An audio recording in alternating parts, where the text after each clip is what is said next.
Com tanta notícia pipocando o tempo todo, é muito fácil a gente olhar para cada crise e pensar que é um evento isolado, né? Mas e se o colapso de um cessar-fogo lá no Oriente Médio, as tensões políticas aqui na América do Sul e até os novos investimentos militares do Brasil forem, na verdade, peças do mesmo quebra-cabeça? Nesta análise, a gente vai tentar conectar esses pontos. Essa frase é uma avaliação bem sombria, né? E ela nos coloca bem no epicentro do problema. É uma previsão que, infelizmente, parece estar se concretizando no meio de um ciclo de desconfiança, de violência, de acusações de todos os lados. Esse vai ser o nosso ponto de partida para entender um cenário global que é, na verdade, muito mais complexo. Então, nosso primeiro ponto de análise é Gaza. Aquela esperança de paz, por mais frágil que fosse, está se desfazendo e bem rápido. Entender por que isso está acontecendo é fundamental para a gente conseguir enxergar o quadro completo que está se desenrolando no mundo todo. É aqui que a gente vê o impasse. De um lado, Israel afirma que o Hamas não está cumprindo a sua parte no acordo, que estaria executando opositores e não devolvendo os corpos de reféns. Do outro, o Hamas acusa Israel de violar a trégua, atirando em civis e fechando a passagem de Rafah, que é a principal porta de entrada para a ajuda humanitária. É uma verdadeira guerra de narrativas onde a verdade acaba se tornando a primeira vítima. E aí, no meio desse caos todo, entram em cena as potências externas, com ultimatos de altíssimo risco. Condições bem claras e urgentes são impostas ao Hamas. Isso só aumenta a tensão e deixa bem claro que o tempo para negociar está acabando. Agora vamos ampliar um pouco nosso foco, porque a crise em Gaza não é só um conflito regional isolado, de jeito nenhum. Ela é uma peça-chave num tabuleiro geopolítico muito maior, onde as grandes potências estão movendo suas peças, buscando mais influência e, claro, vantagens estratégicas. Olha só que movimento estratégico interessante. A Turquia se posicionando para liderar a reconstrução de Gaza. Isso vai muito além de um simples ato humanitário. É uma declaração bem clara de ambição regional. Para Israel, ter uma potência como a Turquia, com seus próprios interesses, coordenando a reconstrução bem ali na sua fronteira, isso representa um desafio estratégico novo e bem complexo. A diplomacia americana, nesse caso, se desenrola em 3 frentes bem definidas. Primeiro, a pressão direta sobre Gaza. Segundo, um movimento interno em Israel para fortalecer Netanyahu, que é visto como um aliado importante. E terceiro, a expansão dos acordos de Abraão, para normalizar as relações de Israel com outros países da região. É uma jogada com várias facetas. E qual o resultado dessa pressão diplomática? Bom, é misto. Essa iniciativa, os Acordos de Abraão, que tenta normalizar as relações com Israel, conseguiu atrair países como os Emirados Árabes e o Marrocos. Só que, por outro lado, potências regionais importantes, como o Irã, resistem.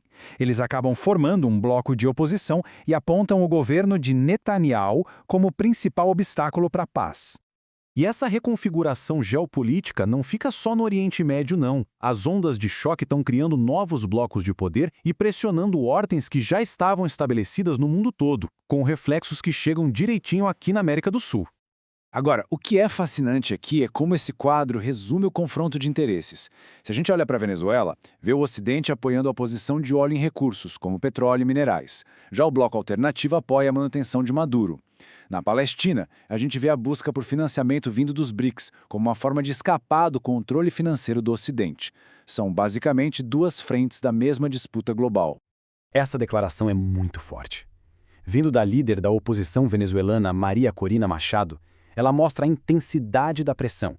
E não é só retórica, sabe? Reflete uma confiança que está crescendo. Uma confiança de que a mudança de poder é iminente e que é alimentada por apoio internacional. Agora a gente vira nosso olhar para dentro de uma das maiores potências mundiais.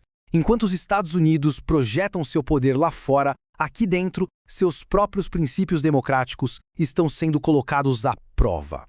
É como se as pressões externas encontrassem um espelho nos desafios domésticos. Ok? Um momento. Para entender o que vem a seguir, a gente precisa entender um conceito-chave: restrição prévia. O que é isso? Imagina assim: um jornalista precisa da aprovação de um órgão do governo antes de poder publicar uma matéria. Isso é a restrição prévia. É basicamente uma forma de censura que acontece antes da informação chegar ao público. E aqui está o ponto crucial da discussão. A proposta de que toda a imprensa precise de uma autorização do Pentágono para publicar qualquer informação sobre o Departamento de Defesa. Isso está sendo visto como um ataque direto à liberdade de imprensa, que é um dos pilares da democracia americana. E claro, está gerando um debate enorme. E além dos desafios aos princípios democráticos, tem também as questões sobre a capacidade material, a capacidade de guerra mesmo. Esse número, 4.150, é o arsenal estimado de mísseis Tomahawk dos Estados Unidos. Pode até parecer muito, mas com a possibilidade de conflitos acontecendo ao mesmo tempo no Irã e na Venezuela, mais o apoio contínuo à Ucrânia, surge uma dúvida. Será que esse arsenal é suficiente para todas essas frentes? Isso pode acabar limitando e muito as opções estratégicas americanas.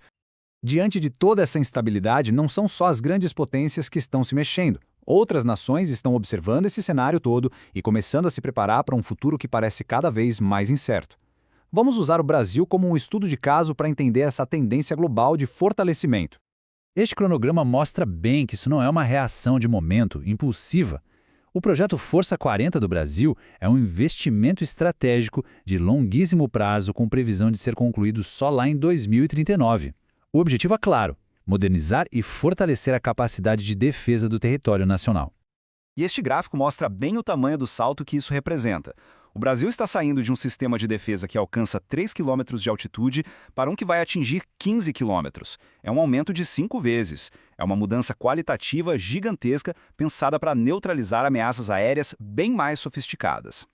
E por que todo esse investimento? Simples, para criar um escudo sobre os ativos mais estratégicos do país. A gente está falando da usina de Itaipu, de polos de tecnologia como o de Campinas, do coração financeiro do país em São Paulo. A mensagem é clara. Existe uma percepção de que esses pontos vitais precisam de uma proteção muito maior contra possíveis ataques de um futuro conflito. E assim, a gente conecta os pontos. Começamos com o cessar-fogo frágil em Gaza, passamos pelo jogo de poder global, vimos os desafios internos até nas democracias mais consolidadas e nações se rearmando em silêncio. Cada peça parece se encaixar, montando um quebra-cabeça que é, no mínimo, preocupante. E isso nos deixa com essa questão final que é inevitável e um tanto sombria.